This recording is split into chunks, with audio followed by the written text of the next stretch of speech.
Our search for the elusive Paw Paw tree and its fruit started with an interview with Paw Paw's village manager, Larry Nielsen, right on the side of the Paw Paw post office in front of one of the very few Paw Paw trees found in the village. So I asked Larry if the town was named after the fruit, or was the fruit named after the town? The town was really named after the fruit, the Paw Paw River Valley, and it was called the Paw Paw River Valley because pawpaws grew in this valley, a tree that the early settlers found in the early 1800s, 1830s to 1840s. We were at one time called Lafayette, and then they didn't like that name, so they ended up going to Paw Paw. And that name really stuck with the community, and in the 1956 to 60, when Charlie Maxwell was playing for the Detroit Tigers, he was in his power years with them when they won the World Series and stuff. He was from Paw Paw, and they used to call him Old Paw Paw and Two Paws after his hometown here in Paw Paw, Michigan. So you would think if a town is named after a fruit, there would be pawpaws everywhere, but they aren't. While we did find that one Paw Paw tree at the post office, we still wanted to find one with some fruit. So we started our search, but not so fast. We had to hear the famous Paw Paw song first. There's that children's song about picking up pawpaws. Where is Johnny? Down in the valley picking up pawpaws. Where do the girls find him? Down in the valley picking up pawpaws. So in the valley around here, you won't see a lot of cultivated pawpaw trees, but they do grow in the swamplands and in the floodplain areas within this whole Paw Paw River Valley. Okay, we get it. They're hard to find.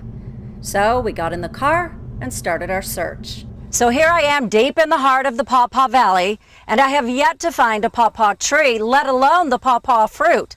However, I did come across this wonderful vineyard. Hey, Jeff, do you think maybe the grapes know where I can find a Paw Paw tree with some fruit? No, Trish, but I could use some toast right now. I just found the Welch's factory here. But I know you want to get back to that search for that elusive Paw Paw. Actually, these days, Paw Paw is better known for its wine festival.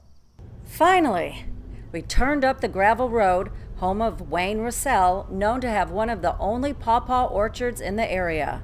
Those are good clusters up there. They will form clusters of, I see 'em. of 3 Okay. to 6, and they set fruit from pretty much chest high all the way to the So top. right about there, okay. You see some more up in there? Yeah, they sort of look like, Bananas. no. It's referred to as the northern banana. Yeah, they say it's a flavor between a vanilla and a banana. Yeah, these are hard as a rock. Are they? Yeah, they're nowhere near ripe, but Okay. I'll tell you what, I can break one of these off. So when they're ripe, they're usually like green and brown, or are they golden brown? They get kind of yellowish like a banana Okay. with black stripes. Like I said, this is far from being ripe, and I'm hitting the seeds. Mm-hmm. But I want to break it open so you can see the seeds. You can see the seeds now, but all right, yeah, it's almost got it. Oh yeah, okay. Now the seeds that's typical. And this fruit, that's 3-4 weeks from being ripe. That's just hard pulp right now. Mm-hmm. Is there scent to it? Yeah, slight A scent. little bit. Yeah. Not that you would be able to define anything.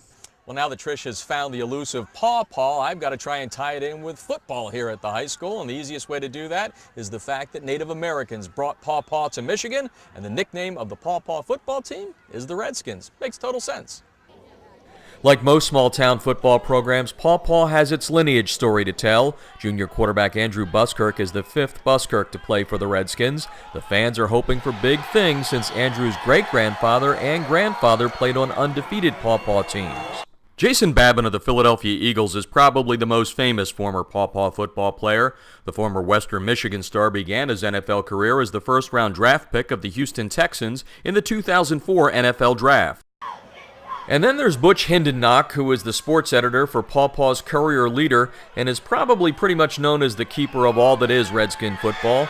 Butch says he's been around Paw Paw football for a long time and really appreciates the community's love of this football team. Even in down years, they have people come out, but when the team is, it's a real sense of pride to a small community, I think, to see, when your football team, probably more than any other sport, a football team winning football teams means a lot. It's just a lot of pride and a lot of pride in the community, I would say. And with Trish still on the Paw Paw case, she couldn't help but ask Butch one more question about the fruit that named a town.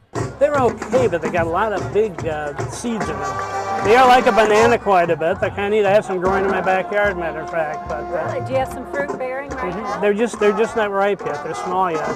They're kind of neat because they have a black flower in the spring, and they're pollinated. They're stood by a bee. They're pollinated by flies, believe it or not. So I say if you throw some roadkill in the tree, you'll get a lot of fruit. I've never tried it though.